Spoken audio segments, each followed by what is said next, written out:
What's up, guys? Andy here, and today we're going to be talking about Bayern Munich's strategies to reduce their risk of injury this season. Before we get into it, make sure you like, comment, share, and subscribe to stay tuned to all of soccer's biggest injury and fitness updates. So we're going to be talking about 5 things that Bayern Munich does to reduce their risk of injury for their players. And number 1 is to sub out key players during their matches earlier.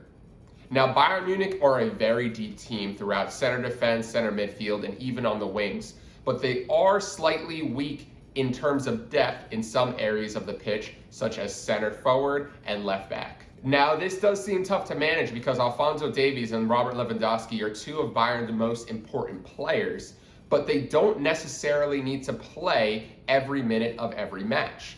Bayern do have a habit of running up the score quite early in some games in the Bundesliga. And if that is the case, Julian Nagelsmann will tend to pull them out earlier to save their legs for future matches. We do know that muscular injuries tend to happen later during each half, and by pulling them out earlier, you're reducing the risk of injury while giving minutes to players that also need it. Number 2 is Bayern Munich has started doing balance and stabilization exercises to start off each training session. Oftentimes, dynamic balance is lower on the totem pole in terms of priority during strength and conditioning sessions.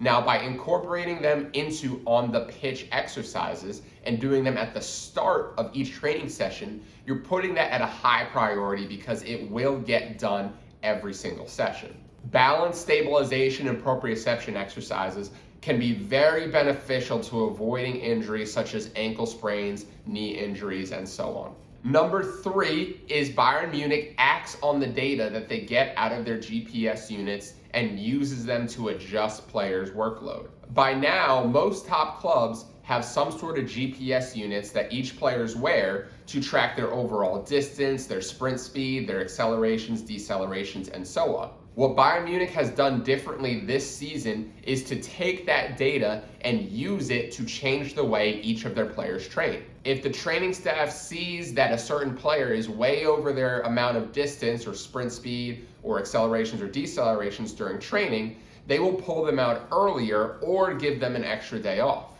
Now, not all coaches will agree with this concept, but if the fitness staff and the head coaching staff are working together to get this done, the players will be healthier and they'll be able to perform whenever they are needed. Number 4 is Bayern Munich has tended to be on the more conservative side by extending players' rehabs after they get injured. Now, in elite sport, there's often no great time for a player to go from the treatment room to back on the field. By allowing for an extended recovery period, you can not only get the player stronger, but slowly reintegrate them into training sessions after they're done working in the training room. By increasing rehab time for about 1 to 2 weeks after more serious injuries, you're able to significantly reduce the risk of re-injury by having this slow integration. Number 5 is Bayern Munich have started to reduce the amount of time of their training sessions. Now, most sessions for clubs run about 90 minutes, and what Bayern Munich have decided to do this season is to shorten some of their sessions to up to 60 minutes. Now, this might seem tough and unrealistic for most clubs, but because of Bayern Munich's quality throughout the squad, if they're able to accomplish the goals of a 90-minute session within 60, that will save the players' legs and allow them to perform at their best again when they're needed.